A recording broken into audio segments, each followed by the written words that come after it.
Hola mis amigos, bienvenidos una vez más. Espero que hayan tenido felices fiestas. En esta ocasión nos reunimos para repasar varias leyendas aterradoras que se creen son reales. ¿Listos? ¡Comencemos!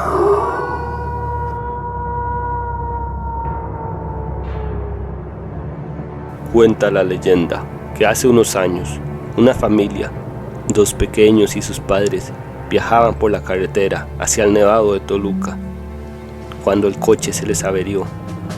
Los padres salieron a buscar ayuda y para que los niños no se aburrieran, les dejaron con la radio encendida. Cayó la noche y los padres seguían sin volver, cuando escucharon una inquietante noticia en la radio. Un asesino muy peligroso se había escapado de un centro penitenciario a unos 25 kilómetros de Toluca y pedían que se extremaran las precauciones. Las horas pasaban y los padres de los niños no regresaban.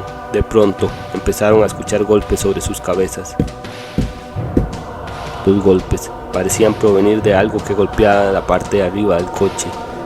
Eran cada vez más rápidos y más fuertes. Los niños aterrados no pudieron resistir más. Abrieron las puertas y huyeron a toda prisa. Solo el mayor de los niños se atrevió a girar la cabeza para mirar lo que provocaba los golpes. No debería de haberlo hecho. Sobre el coche había un hombre de gran tamaño que golpeaba la parte superior del vehículo con algo que tenía en las manos. Eran las cabezas de sus padres.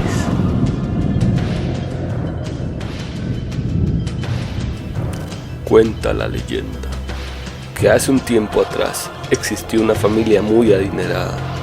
Ellos eran los dueños de todo el cerro. De hecho, era una zona llena de cafetales que ellos manejaban.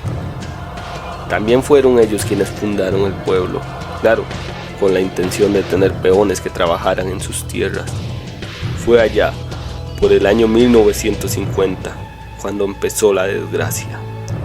Se dice que el hermano mayor, cabecilla en ese entonces de la familia Cubero, empezó a notar cómo un hombre llegaba justo a la cima de la colina durante la noche. Y se dice que el señor Cubero pensaba que eran cuatreros, que querían robar sus animales o dañar sus cultivos. Una noche de luna llena, decidió esconderse en la rama del viejo árbol que estaba encima de la colina. Fue cuando notó que un viejo hombre caminaba con un bastón. El mismo señor Cubero contaría que vio cómo el hombre llegó apenas arrastrando los pies. Lanzó un grito aterrador a la luna y luego se marchó. Pero cuando se marchó ya no era un viejo, sino que se había vuelto joven y caminaba casi corriendo, alejándose en la oscuridad. Fue cuando se reunieron los Cubero, que señalaron a aquel misterioso hombre como un brujo y que el bastón que llevaba era el mismísimo bastón del diablo. Por eso se volvía joven cada vez que le gritaba la luna. Fue en la siguiente luna llena que, aún con una fuerte lluvia, decidieron ir a atrapar al viejo y colgarlo de aquel mismo árbol, para que los demás brujos no se acercaran más a los terrenos de la familia. A eso de las 11 de la noche, pudieron ver cómo la figura del hombre llegaba apenas caminando con su bastón. En cuanto el brujo se dispuso a gritar, los hermanos Cubero saltaron del árbol y los matorrales con palos y cadenas lo golpearon sin piedad y quebraron su bastón. Cuando unos minutos después se cansaron y dejaron al viejo tirado, este pidió por agua y 2 monedas, mientras que repetía que él no había hecho nada malo en susurros. Ante la negación de los Cubero de cumplir sus últimos deseos, el viejo gritó una maldición a la luna. A partir de la siguiente luna, deberán traer a este árbol la mitad de las ganancias generadas en estas tierras y deberán poner un pozo de agua bajo el árbol de donde me han saltado. Si no lo hacen, cada uno de sus familiares morirá y sus tierras se secarán. Una vez el viejo terminó de gritar sus maldiciones, un relámpago iluminó la noche. Los Cuberos simplemente se alejaron de la colina y a los 5 días reportaron a la policía que un olor a descomposición provenía de una de sus colinas, que creían que alguien había ido a dejar un cuerpo ahí. Debido a su gran poder económico en el pueblo, la policía no hizo preguntas y al día siguiente estaban recogiendo el cuerpo maltrecho del viejo brujo. Pero un mes después, la maldición cobró su primera víctima. Fue uno de los primos, el encargado de llevar el tractor con abono por toda la propiedad, quien, como era costumbre para él, se detuvo a beber agua de la naciente que emergía de una colina. Esa misma noche caería enfermo y después de 3 días de agonía, abandonó este mundo. Un análisis tiempo después revelaría que el agua se había contaminado con excremento de animales. O por lo menos, eso querían creer los cuberos.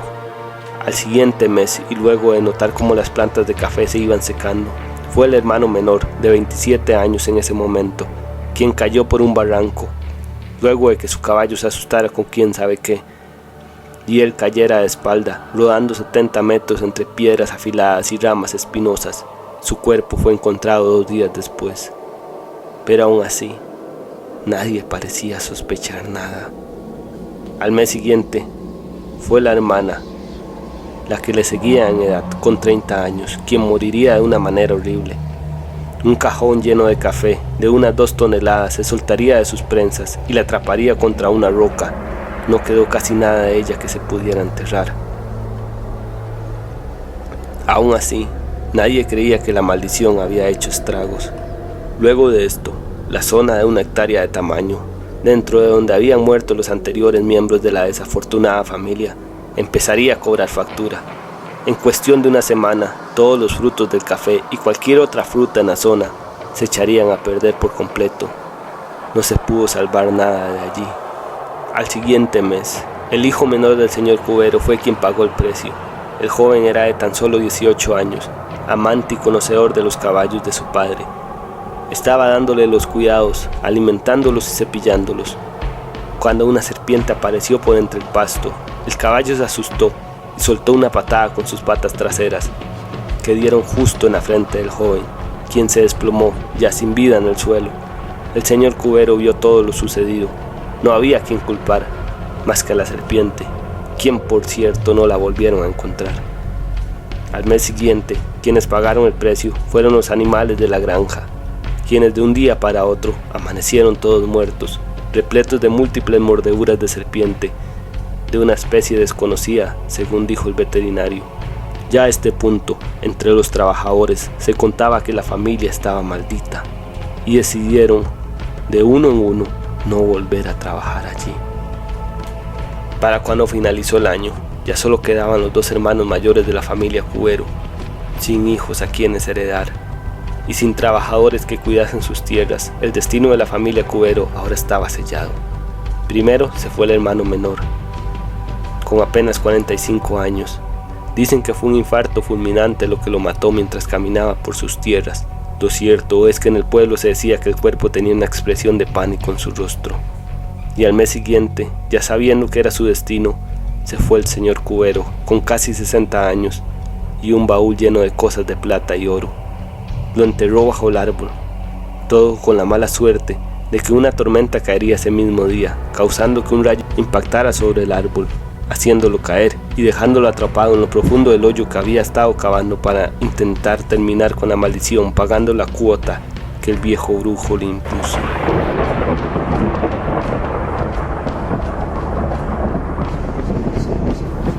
La siguiente historia es absolutamente real. Le ocurrió a un conocido, aparentemente hace 6 meses. A él le gustaba el mundo del espiritismo, las psicofonías y lo demás. Le producía mucha curiosidad, pero a la vez lo asustaba. Una vez, un compañero de clase le proporcionó un CD que tenía grabadas algunas psicofonías. Él y su hermano se propusieron a llevarse una portátil para escuchar el CD. Lo pusieron mientras uno de los hermanos se duchaba. Antes de escuchar la primera psicofonía, una voz presentaba el CD y hacía una advertencia: nunca lo escuchen a oscuras. En ese momento, para asustar al hermano, mi amigo apagó la luz del cuarto de baño y el hermano gritó: ¡enciende la luz! Cuando la encendió, el disco ya no sonaba, alguien lo había pausado. Mi amigo asegura que él no fue, ya que él estaba en el apagador de la luz, y el hermano tampoco pudo haber sido, ya que él estaba tomando el baño y estaba a más de 2 metros del reproductor. ¿Quién apagó las psicofonías? no se sabe, y mi amigo tampoco desea saber quién lo hizo.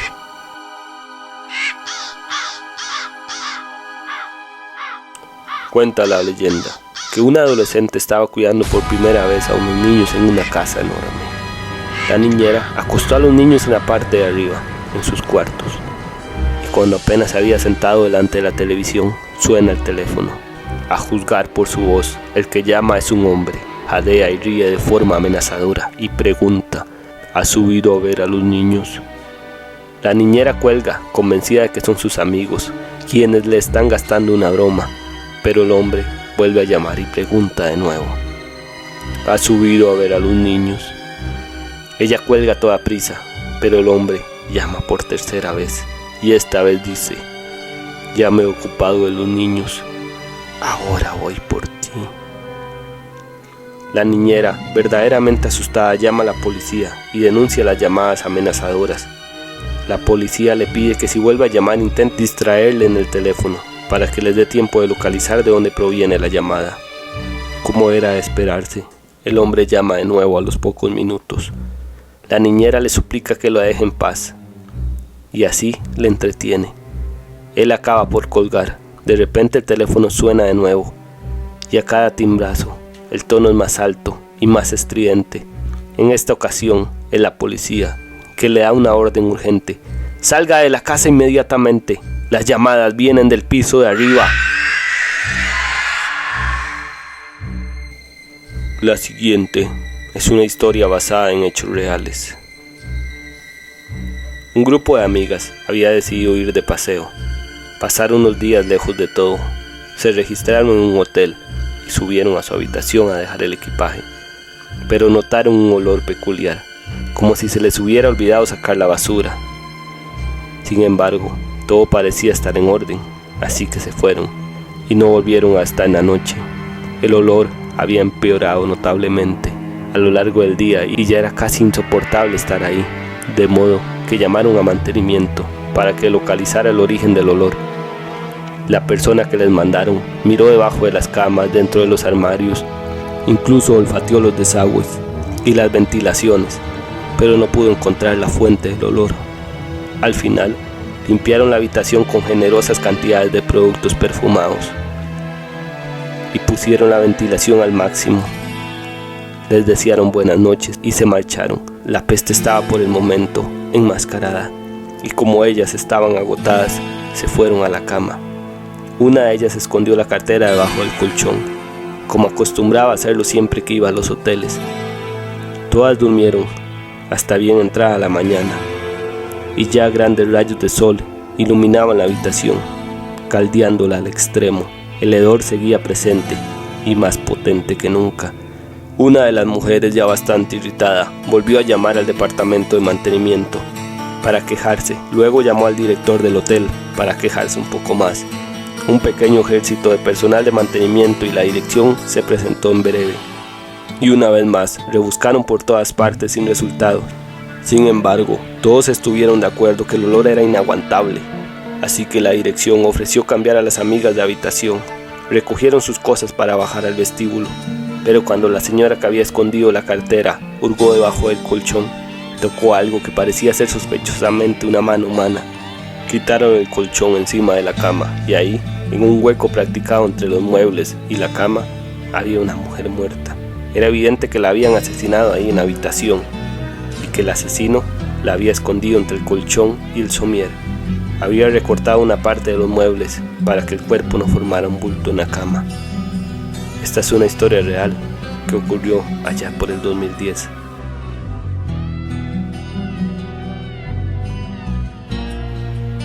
Okiku, la muñeca japonesa. Eikichi Tsutsuki era un joven de 17 años que habitaba en Sapporo, ciudad japonesa muy célebre de la isla de Hokkaido. Corría el año 1918 y transitaba por la calle de Tanuki-Koji en busca de un regalo para su pequeña hermana, Okiku, quien solo tenía 2 años. Al parar en una tienda, reparó en una hermosa muñeca que de inmediato llamó su atención. Su carita era muy fina y sus cabellos eran negros. Vestía un kimono tradicional en colores rosa y morado A Eikichi le recordó muchísimo a la niña y decidió llevársela. Desde el primer instante en que la recibió, Okiku quiso mucho a esa muñeca. No se despegaba de ella ni un instante, llevándola consigo a todas partes donde iba. Desgraciadamente, la niña enfermó de una gripe terrible al poco tiempo, y al no contar con las atenciones médicas necesarias, la enfermedad se complicó y murió con gran pesar. Su familia dispuso los funerales pertinentes y cremaron su cuerpo. Cuando volvieron a reparar en su muñequita, eligieron colocarla en un altar que le habían hecho en casa. Así, todos los días podían rezar para pedir por su eterno descanso. Meses más tarde, la madre de Okiku se fijó en la muñeca y vio con sorpresa que el cabello le había crecido. ¿Cómo era eso posible? Cuando la mujer se la mostró al resto de la familia, nadie fue capaz de atribuir una explicación razonable a aquel fenómeno. Consultaron con un sacerdote sintoísta, quien llegó a la conclusión que el alma de su hija debía haberse alojado en aquel objeto. Era el tesoro que más había querido en vida, y al rezarle con frecuencia, sus familiares mantenían vivo su recuerdo en él mismo. Decidieron llamarla entonces igual que la niña y dejarla en el altar. Mientras los años pasaban, el cabello de Okiku creció tanto que llegó a sobrepasar sus rodillas. Para entonces, la familia había decidido trasladarse fuera de Sapporo, pero no deseaban llevarla con ellos. Querían que su hija descansara en paz y sentían que aferrándose a la muñeca le impedían ese privilegio. En 1938, los Suzuki se presentaron en el templo Manenji, lugar en el que decidieron dejarla. Los encargados la colocaron en exposición ante la gente y muy pronto su historia se difundió por todo Japón. Aunque en el resto del mundo existen aterradores leyendas sobre muñecos poseídos, lo cierto es que con Okiku nunca ha pasado nada extraño, más allá del estado de su cabellera, pues aún hoy en día es necesario cortarle el pelo, pues ni un solo día ha dejado de crecer. Las personas del templo le tienen cariño y les gusta cuidar de ella como si fuera una niña pequeña, y tal vez, en el fondo, todavía lo siga haciendo. Y bien, mis amigos, eso ha sido todo por ahora. Espero que les hayan gustado y que se hayan aterrado. Recuerden dejar su like si les gustó y compartir para ayudar a crecer el canal. Nos vemos pronto.